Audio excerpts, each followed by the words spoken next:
یہ بخاری شریف کی حدیث نمبر 1010 اور یہی حدیث بخاری شریف میں دوسرے مقام پر بھی موجود ہے اور وہاں حدیث پاک کا نمبر ہے 3710. یعنی میں نے بھی سرچ کیا تو حدیث پاک یہ جو ہے ان الفاظ کے ساتھ بخاری میں کتنی مقام پر آئی ہے؟ 2 مقام پر. یہ پہلا مقام تھا. اور عموماً شارحین حدیث کا یہ اسلوب ہوتا ہے، بخاری شریف ہو مسلم شریف ہو، کہ ایک حدیث اگر ایک سے زائد مرتبہ ریپیٹ ہو رہی ہے، صحیح تکرار حدیث ہوتا ہے، تو اب اس حدیث کی جو تشریح ہوتی ہے اور اس سے متعلق جتنی بھی اکثر ابحاث ہوتی ہیں، تو عموماً ایسا ہوتا ہے کہ شارحین حدیث اس حدیث کی شرح پہلے مقام پر کرتے ہیں. یعنی مثال کے طور پر مسلم شریف میں ایک حدیث متعدد مقامات پر آئی، تو اس کی تفصیل اگر آپ کو چاہیے اور آپ شرح نبوی پڑھ رہے ہیں امام نبوی کی المنہاج کے نام سے، تو آپ یہ سرچ کریں گے. سافٹ ویئر بھی موجود ہوتے ہیں، شاملہ کے ذریعے بھی آپ سرچ کر سکتے ہیں کہ یہ حدیث سب سے پہلے کس مقام پر آئی ہے. جس مقام پر آئی ہے وہاں پر آپ شرح حدیث میں دیکھیں گے نا تو آپ کو پوری تفصیل ملے گی.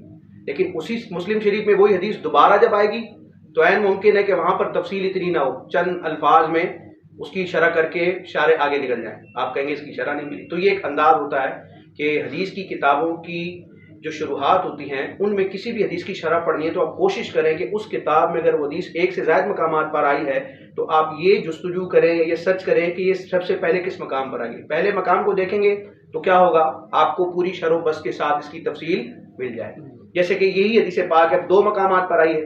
1010 نمبر پر جو حدیث آئی ہے فرسٹ ٹائم آئی ہے، پہلی مرتبہ آئی ہے، تو اس پر پھر شارحین حدیث نے تفصیل سے کلام کیا. لیکن یہی حدیث جب 3710 نمبر پر آئے گی بخاری میں تو وہاں شارحین حدیث چند کلمات ذکر کر کے آگے گزر جائیں گے. ٹھیک ہے، تو یہ آپ کو اصول بتایا. اچھا، باہر سے جو بیروت سے کتابیں چھپتی ہیں یا یہاں بھی بعض اب کتابیں چھپتی ہیں تو اس میں بڑی آسانی کر دی گئی ہے کہ یہ حدیث پاک مثال کے طور پر بخاری شریف ہے اور اس میں کوئی حدیث پاک ہے، تو اگر وہ اس مقام سے پہلے یا اس مقام کے بعد کہیں آئی ہے تو اس حدیث کا نمبر لکھ دیا جائے گا نیچے. اب جیسے کہ یہ آپ لوگوں کے نسخے میں بھی ہوگا، آپ نیچے ذرا دیکھیں الحدیث اس طرح لکھا ہوا 1010، پھر آگے لکھا ہوگا 3710. نظر آ رہا ہے آپ لوگوں کو؟ یہ نظر آ رہا ہے آپ کو یہ کیوں لکھا ہے انہوں نے؟ یہ نمبر بتا رہا ہے کہ یہی حدیث یا اس میں تھوڑے بہت الفاظ کا تغیر ہوگا، یہی حدیث آپ کو بخاری شریف کے سیکوینس میں 3710 پر بھی یہی روایت آپ کو مل جائے.